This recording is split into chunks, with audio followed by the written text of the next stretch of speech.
I Dissent. Ruth Bader Ginsburg Makes Her Mark. Written by Debbie Levy. Illustrations by Elizabeth Baddeley. I Dissent. Ruth Bader Ginsburg Makes Her Mark. Written by Debbie Levy. Illustrations by Elizabeth Baddeley.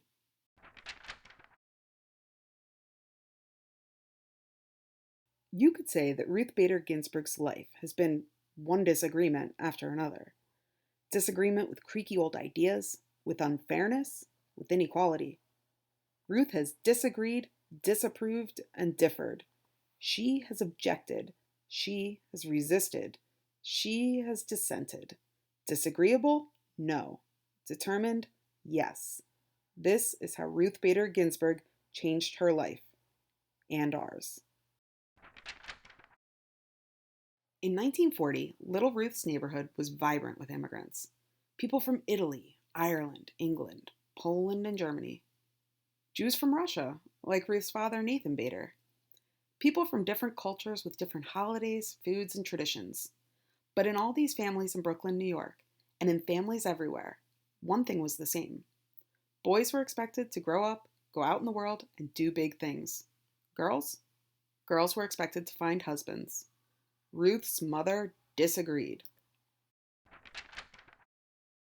Celia Amster Bader thought that girls should also have the chance to make their mark on the world. So she took Ruth to the library.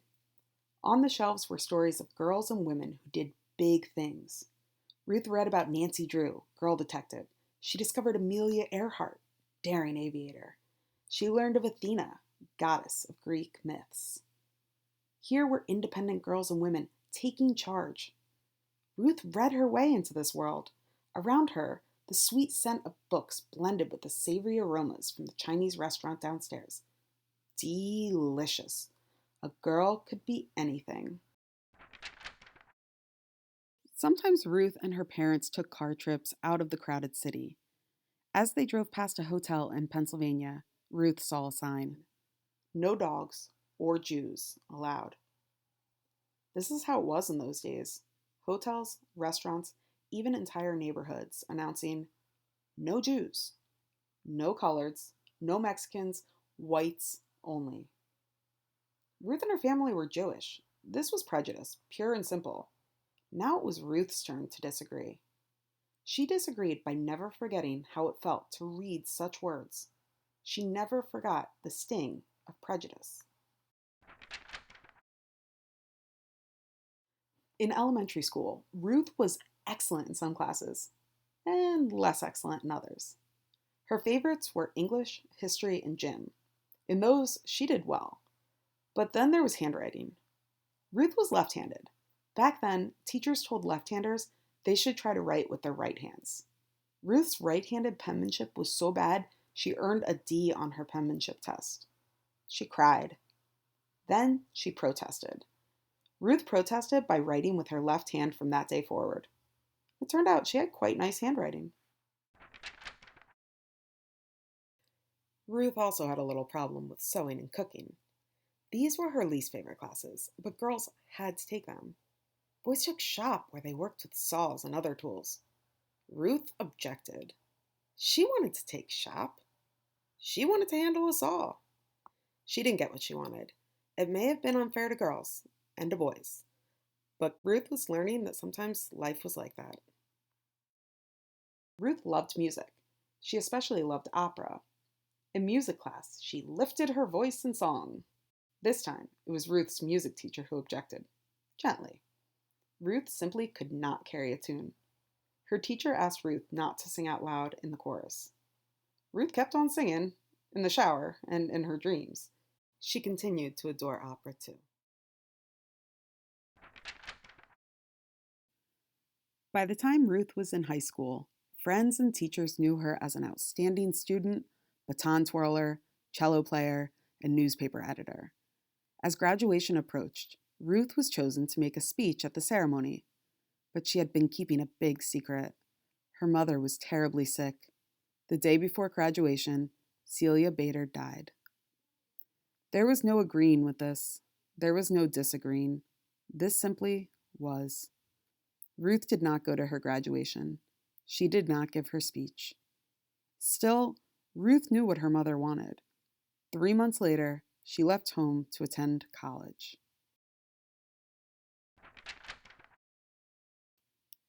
Not many girls went to college in the 1950s. Ruth made friends, but she also met girls who excluded Jews from their clubs. She met boys who thought girls should be looking for husbands. And then she met Martin Ginsburg. Marty was tall and funny. Ruth was small and serious. Marty could make her laugh. They fell in love and hatched a plan. After college, they would go to law school. Both of them. Lawyers, Ruth had learned, could fight unfairness and prejudice in courts. People thought it was a fine idea for Marty to attend law school. They didn't think Ruth should go. A lady lawyer? People disapproved. Ruth disapproved right back. So did Marty. They got married, they went to law school, and they had a baby, Jane. Ruth's law school class had a total of 9 women and 500 men. She studied mightily and tied for first place in her class. And yet at graduation time, no one would hire this brilliant new lawyer. Why not? She was a woman. Men didn't want to work with a woman. She was a mother. Men thought a mother wouldn't pay attention to work. She was Jewish. Many people were still prejudiced. 3 strikes against her, but Ruth was not out. She resisted and persisted. Finally, a judge hired her, and she worked like mad for him. After that, one law school hired her, and then another. Ruth became one of the few female law professors in the whole country. And she did it with a new baby at home, James. Ruth had disagreed and worked her way into being a lawyer and professor. But around her, other women were excluded from jobs. When they did get jobs, they earned less than men. They were kept out of important roles in courts and governments.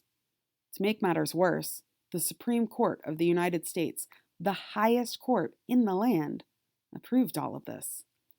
As one Supreme Court justice had written years before, the natural and proper timidity and delicacy which belongs to the female sex evidently unfits it for many of the occupations of civil life. In other words, women and girls were too shy and weak to do big things in the world. Another Supreme Court opinion declared, "Woman has always been dependent upon man." Ruth really disagreed with this.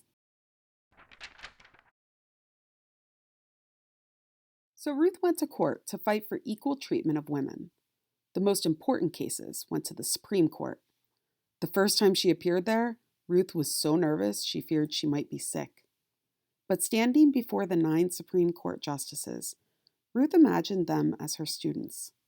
She, Professor Ginsburg, needed to teach these students, who were all men, why a person's choices shouldn't be limited just because she was born a girl. Ruth wasn't only fighting for women. When women were excluded from the work world, men were excluded from home life. Why shouldn't a father stay home to care for his children and cook the meals? Why shouldn't his wife run a business? These were fresh ideas in the 1970s.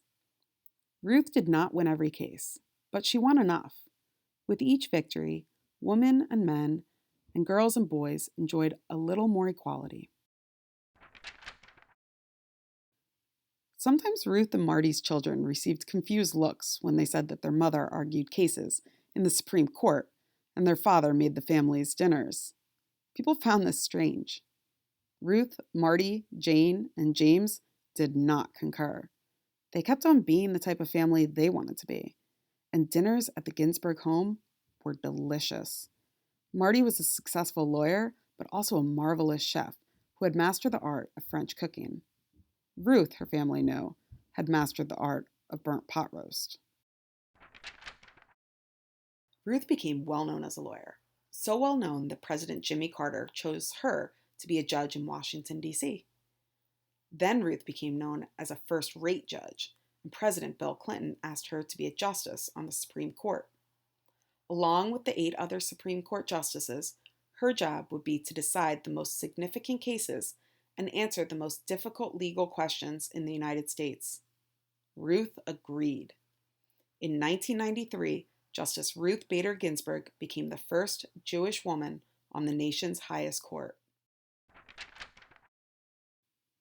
In each case the Supreme Court considers, after hearing from lawyers who argue for each side, the 9 justices take a vote. The side that gets the most votes wins the case. The justices who agree write an opinion to explain the court's ruling. When Justice Ginsburg votes with the winning side, she wears a special lace collar over her robe.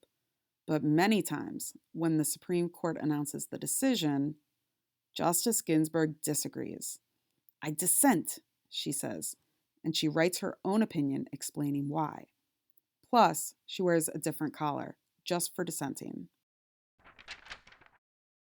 "I dissent," Justice Ginsburg said when the court wouldn't help women or African Americans or immigrants who had been treated unfairly at work. "I dissent," when the court rejected a law meant to protect the right of all citizens to vote, no matter their skin color. "I dissent," when the court said no to schools that offered African Americans a better chance to go to college. Justice Ginsburg can be very convincing. In one dissent, she explained why the court was wrong to rule against women workers who were fighting to get paid the same as men. Congress and the president agreed with her and passed a law to undo the court's ruling. Justice Ginsburg has disagreed most often with the legal views of Justice Antonin Scalia. But they didn't just complain. "I dissent. No, I dissent." They shared their conflicting ideas. Each pointed out weaknesses in the other's arguments. And after the opinions were written, the 2 justices had fun with each other. They didn't let disagreements about law get in the way of a long friendship.